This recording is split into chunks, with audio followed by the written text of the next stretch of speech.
नमस्कार प्रिय दर्शकों, आप देख रहे हैं ज्योतिष मंत्र।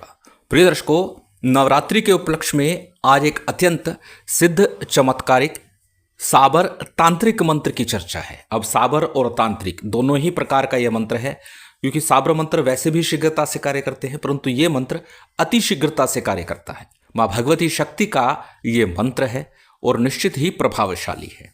इस मंत्र का प्रयोग किस परिप्रेक्ष्य में करना है?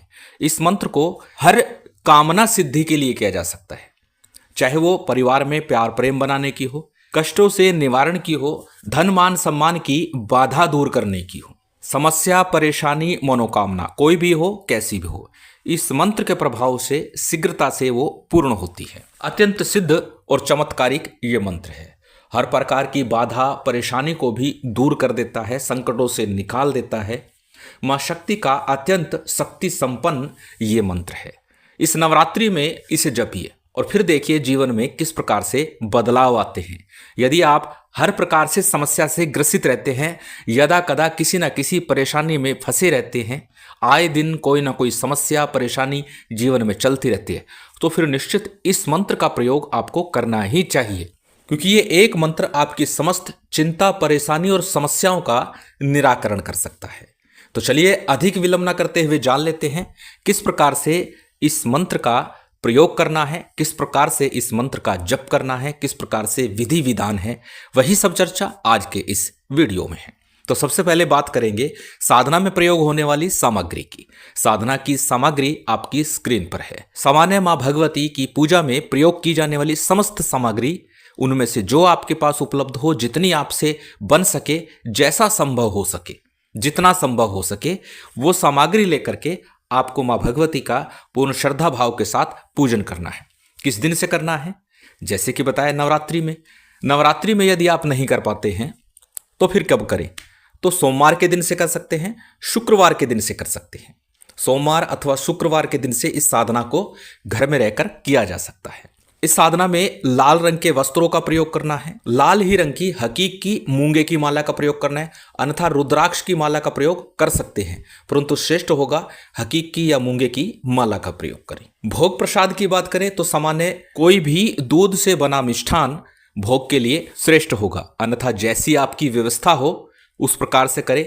मात्र मिश्री का प्रतिदिन भोग लगा सकते हैं। और अनेकों अनेक बार साधनाओं की चर्चा करते हुए बताता हूं कि प्रथम दिन जब साधना का हो और जब साधना की पूर्णता हो, अंतिम दिन हो, उस दिन कोई श्रेष्ठ भोग रखना चाहिए, चाहे वो खीर का हो, मावे से बनी दूध से बनी कोई मिठाई हो, या फिर कोई भी अन्य घर का बना प्रसाद हो।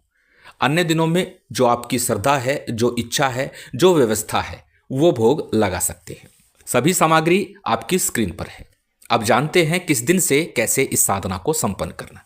जिस दिन भी आप साधना को संपन्न कर रहे हैं, चाहे सोमवार से हो, शुक्रवार से हो, नवरात्रि के प्रथम दिन से हो, सबसे पहले किसी देवी मंदिर में जाकर के एक पान के पत्ते के ऊपर एक सुपारी, एक 5 रुपए का सिक्का, लौंग इलायची का जोड़ा, थोड़े से चावल, 2 लड्डू या 2 बर्फी, ये भेंट आपको माँ भगवती को अर्पित करनी है। संभव हो श्रृंगार का सामान भी अर्पित की। निवेदन कीजिए कि आप समस्या परेशानियों से घिरे हुए हैं, या जो भी आपकी समस्या है परेशानी है उसके लिए निवेदन कीजिए कि मैं आपके शरणागत हूँ, आपकी शरण में हूँ, अब आप मेरा निवारण कीजिए, समस्याओं का, मेरी कामना की पूर्ति कीजिए।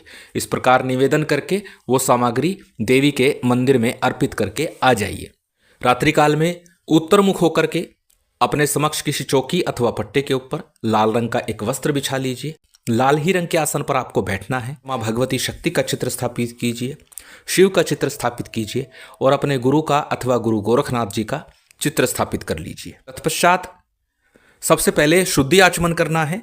शुद्धि आचमन के संबंध में एक वीडियो डाल चुका हूं कि शुद्धि आचमन क्या है, कैसे किया जाता है, संकल्प क्या है, संकल्प का महत्व क्या है, समर्पण उद्देश्य क्या होता है, महत्व क्या होता है, ये सभी जानकारी उस वीडियो में मैं आपको दे चुका हूं। उस वीडियो को देखें और समझें और फिर उसके अनुसार संकल्प इत्यादि करें।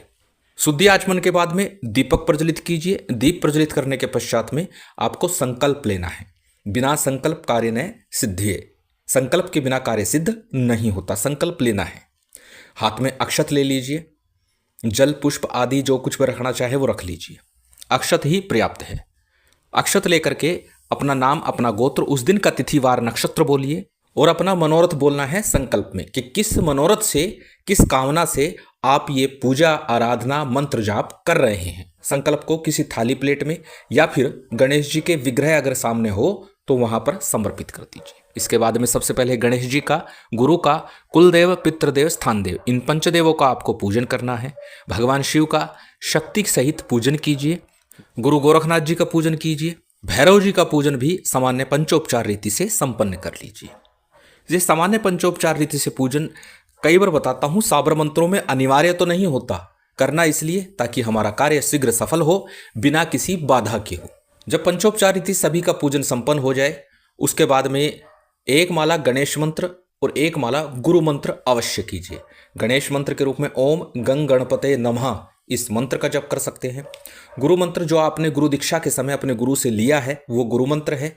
यदि आपने गुरु दीक्षा नहीं ली है तो आप भगवान शिव के पंचाक्षरी मंत्र ओम नमः शिवाय का जप कर सकते हैं।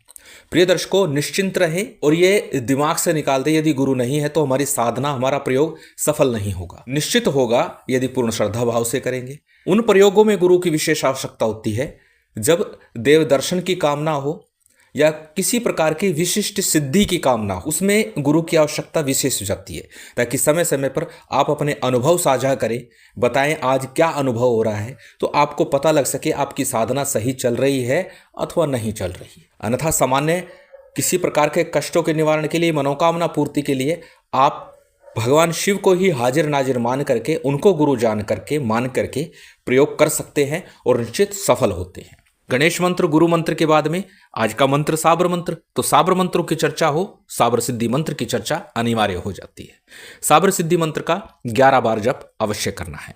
साबर सिद्धि मंत्र आपकी स्क्रीन पर है, एक बार बोल करके बता देता हूं। गुरु सठ गुरु है वीर, गुरु साहब सुमरी बड़ी भांत, सिंगी टोरो बन कहू मन नाहू करतार, सकल गुरु की हर बजे घट्टा पकड़ उठ जाग, चेत संहार श्री परमहंस। अत्यंत सरल मंत्र है।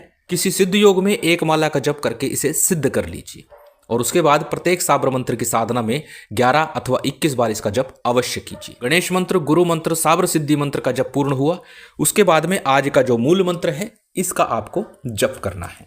मंत्र अत्यंत सरल और छोटा सा है। मंत्र आपकी स्क्रीन पर है, स्क्रीनशॉट ले सकते हैं, किसी कॉपी नोटबुक में नोट कर सकते हैं। मंत्र को एक बार बोल करके बता देता हूं। मंत्र इस प्रकार है। ओम नमो भगवती पद्मावती सर्वजन मोहिनी सर्व कार्यकारिणी मम विकट संकट हारिणी मम मनोरथ पूर्णी मम चिंता चूर्णी ओम नमो ओम पद्मावती नमः स्वाहा। प्रिय दर्शकों, मंत्र के शब्दों को देखकर ये न समझे कि वैदिक है, ये निश्चित ही साबर मंत्र है और पूर्ण रूप से स्वयं सिद्ध मंत्र है। पूर्ण श्रद्धा भाव के साथ इसका नित्य प्रति 11 माला का जप करना है। 11 माला जप के उपरांत में माँ भगवती शक्ति की आरती करनी है। भगवती पद्मावती का ये मंत्र है। शक्ति की आरती कीजिए। उसके बाद में जो भोग नैवेद्य रखा है वो भोग अर्पित कीजिए, जलाचमन कराइए, क्षमा प्रार्थना कीजिए, आसन को प्रणाम कीजिए, उठ जाइए। 21 दिन का ये प्रयोग रहेगा। अन्य दिनों में जब आप करते हैं, नवरात्रि में जब करते हैं तो 9 दिन में ही आपका ये प्रयोग पूर्ण होता है। अत्यंत सरल विधान। अब जानते हैं प्रयोग विधि क्या है, किस प्रकार से इसका प्रयोग होगा, किस कामना के लिए। जब भी कोई कामना हो, चिंता हो, परेशानी हो, हमें इस मंत्र का मात्र 1 माला का जप करना है। करना कैसे है?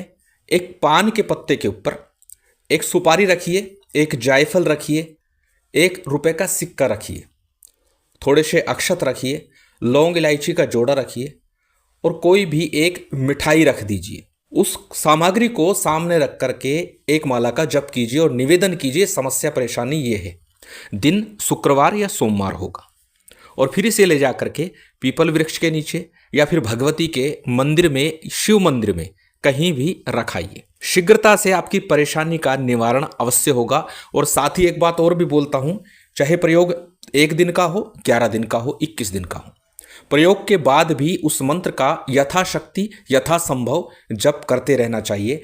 नित्य 11 माला का जप करना है। प्रयोग के बाद में 21 दिन के बाद में आप 1 माला करें या फिर 5 माला करें, थोड़ा बहुत जप अवश्य चलते रहना चाहिए। निश्चित ही माँ भगवती की विशेष कृपा बनेगी और आपके कार्य पूर्ण होंगे, समस्या चिंताओं से छुटकारा मिलेगा और निश्चित हर प्रकार की मनोकामना पूर्ण होगी। महामाई की विशेष कृपा आप पर बनी रहे, यही कामना है। और उम्मीद करता हूँ आज की ये जानकारी, ये वीडियो आपको अच्छी लगी होगी।